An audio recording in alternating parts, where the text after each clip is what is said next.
సీతారామన్ గారు, మన రాష్ట్ర ముఖ్యమంత్రి శ్రీ చంద్రబాబు నాయుడు గారు, అలాగే ఈ పుస్తక రచయిత డాక్టర్ దగ్గుపాటి వెంకటేశ్వరరావు గారు, అమ్మాయి పురంధరేశ్వరి, అలాగే ఈ కార్యక్రమ నిర్వహణలో ఈ గీతం విశ్వవిద్యాలయ ప్రాంగణంలో చేయడం కోసం ముందుకు వచ్చినట్టు యొక్క భరత్, అలాగే కార్యక్రమంలో పాల్గొన్న మిత్రులందరికీ నమస్కారం. వెంకటేశ్వరరావు నాకు చాలా సంవత్సరాలు తెలుసు, కానీ మనసులో ఇంత లోతుగా ఎన్ని విషయాలు ఉన్నాయని ఇప్పుడు దాకా తెలవదు నాకు. వాళ్ళ నాన్న కూడా తెలుసు నాకు బాగా. ఒక విషయం మాత్రం చెప్పాలా, ఈ ప్రపంచ చరిత్ర డాక్టర్ వెంకటేశ్వరరావు గారు రాసిన ప్రపంచ చరిత్ర పుస్తకాన్ని ఆవిష్కరించడం చాలా సంతోషంగా ఉంది.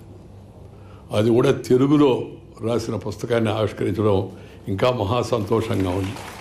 ఎందుకంటే మనందరం తెలుగు వాళ్ళం కాబట్టి, నాకు కూడా కొంత తెలుగు వచ్చు కాబట్టి ఆ పుస్తకాన్ని ఆవిష్కరించమని నన్ను వచ్చి కోరితే నేను తప్పనిసరిగా వస్తాను, ఆవిష్కరిస్తాను అని చెప్పాను. ఈ పుస్తకం రాయడం వెనక ఉన్న కారణం గురించి కూడా ఆయన చెప్పాడు.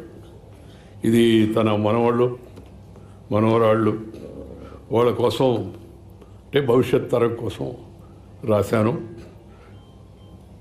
ఈ తరం వాళ్ళు చదువుకొని దీనివల్ల కొంత లబ్ధి పొందుతారు అని చెప్పారు. చాలా సంతోషమైన విషయం అది.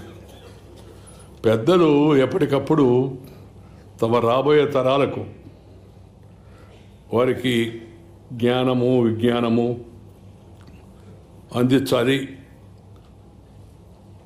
పెద్దల అనుభవాలు వారు సముపార్జించినట్టు యొక్క పరిజ్ఞానం వారితోనే అంతరించిపోకూడదు, అది తర్వాత తరానికి చేరాలని మన పెద్దలు చెప్తూ ఉంటారు.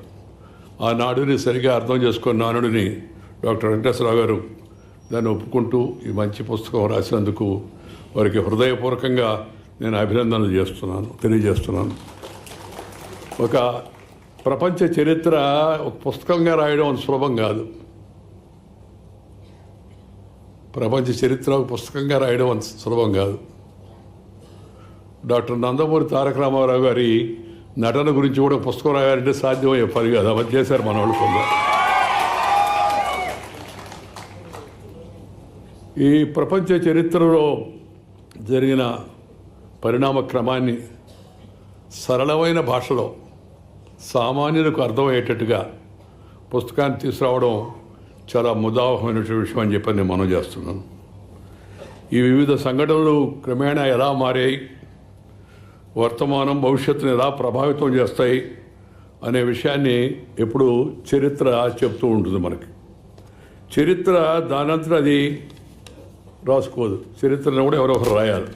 మామూలుగా రాజకీయాలు, ఆర్థిక శాస్త్రం, సంస్కృతి, విజ్ఞాన శాస్త్రం, మతం సహా మానవ సమాజంలోని అన్ని అంశాలను ఈ చరిత్ర స్పృశిస్తుంది. మామూలుగా చరిత్ర అంటే కేవలం గత సంఘటనల కాలక్రమం కాదు. చరిత్రలో అదొక భాగం మాత్రమే. మన గుర్తింపులకు చరిత్ర అనేది ఒక పునాది. అది మన ఉనికికి సాక్షి మాత్రమే. చరిత్ర ద్వారానే మానవాడికి జరిగిన మంచి చెడులు, విషాదాలు, వివిధ సమాజాలు ఎదిగిన లేదా క్షీణించిన తీరు, నాగరికత విరసిల్లిన లేదా అంతరించిన ఆ యొక్క తీరును తెలుసుకోగలం. చరిత్ర ద్వారానే అది సాధ్యమవుతుంది. దీనిని బట్టే వర్తమానాన్ని సరిదిద్దుకుంటూ, చరిత్ర నుంచి గుణపాఠాలు నేర్చుకుంటూ, భవిష్యత్తుకు మంచి ప్రణాళికలను వేసుకుంటూ ముందుకెళ్లే ప్రయత్నం విఘ్నులైన వారు ఎవరైనా చేస్తారు. మామూలుగా గతం లేదే వర్తమానం లేదు, వర్తమానం లేదే భవిష్యత్తు లేదు. అందుకే చరిత్రను సరిగా నమోదు చేయడం, చరిత్రను తెలుసుకోవడం చాలా అవసరం. ఆ లైన్ ఒకటి అండర్లైన్ చేసి చెప్తాను నేను. ఈ చరిత్రను సరిగా నమోదు చేయడం, దీనికి ఆ మాట అనడానికి ఒక బ్యాక్గ్రౌండ్ ఉంది, అది కూడా చెప్తాను నేను. చరిత్రను ఉన్నది ఉన్నట్టుగా నమోదు చేయడం మానవ సమాజానికి చాలా అవసరం. దురదృష్టవశాత్తు చరిత్ర చాలా వరకు నాకు కొంత అనుభవం ఉంది, కొంత వయసు కూడా ఉంది కాబట్టి కొంత చదివానండి. చదివంటే ఇది పెద్ద పుస్తకాలు చదవలేదు, కానీ నేను మానవ జీవితాలు చదివాను ఎక్కువగా. నా జీవితంలో నాకున్న అనుభవం అదే. నేను మామూలు పల్లెటూరులో వీధి బడిలో చదువుకున్నవాడిని. అందువల్ల పెద్ద పెద్ద పుస్తకాలు చదివేంటికి ఆసక్తి కానీ అలాంటి అవకాశం కానీ ఆ విధమైన ప్రయత్నం కానీ నేను చేయలేదు. మామూలు పుస్తకాలు చదివాను.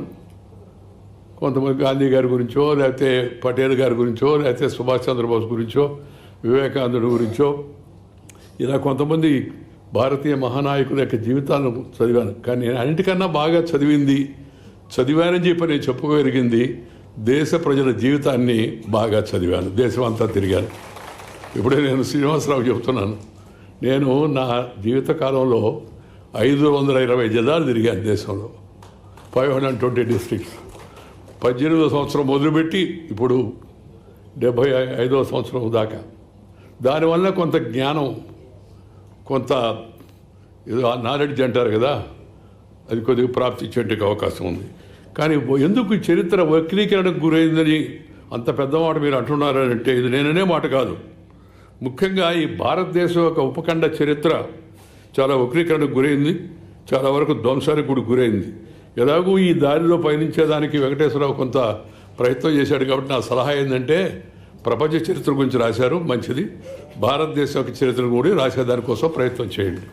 మన దేశంలో మన చరిత్రలో అంతమంది మహనీయులు వాళ్ళు చేసినట్టు యొక్క అసమానమైన యొక్క సేవలు, త్యాగాలు, పోరాటాలు, వాళ్ళ జీవిత చరిత్ర అవి తగినంతగా గుర్తింపుకు రాలేదు, తగినంతగా వాటికి ప్రాధాన్యత ఇవ్వలేదు. ఎందుకంటే మనం ఒకప్పుడు ప్రపంచానికి విశ్వగురువు మనం, ఆ తర్వాత విధ్వంసానికి గురి, మన చరిత్రాత్మకమైన విషయాలన్నీ కూడా చాలా వరకు ధ్వంసం చేయబడ్డాయి. మన దేవాలయాలపైన ఇస్లాం ఆక్రమణ జరిగిన తర్వాత చాలా దేవాలయాలు పడగొట్టారు. దేవాలయాలపైన చాలా విజ్ఞానం ఉంటుంది. చరిత్రలో చాలా విషయాలు మనం దేవాలయాలపైన రాసిన వాటికి బయట తీయగలిగితే దాంట్లో తెలుసుకునే అవకాశం ఉంటుంది. వాటిని ముందు టార్గెట్ చేసి కేవలం మతం కోసమే కాదు, దాన్ని ధ్వంసం చేశారు వాళ్ళు. మన యొక్క భారతదేశం యొక్క చరిత్ర గొప్పతనాన్ని గురించి కూడా. ఈ తర్వాత ఈ పరాయి దేశాల వాళ్ళు కొంతమంది రాజ్య విస్తరణ కాంక్షతో వాళ్ళ రాజ్యాన్ని విస్తరించాలని చెప్పని వచ్చి ఈ మన చరిత్రను కొంతవరకు ధ్వంసం చేశారు. ఇంగ్లీష్ వాళ్ళు కూడా దాంట్లో ప్రధాన కారకులు అనే విషయం కూడా మనందరికీ కూడా తెలుసు. ఈ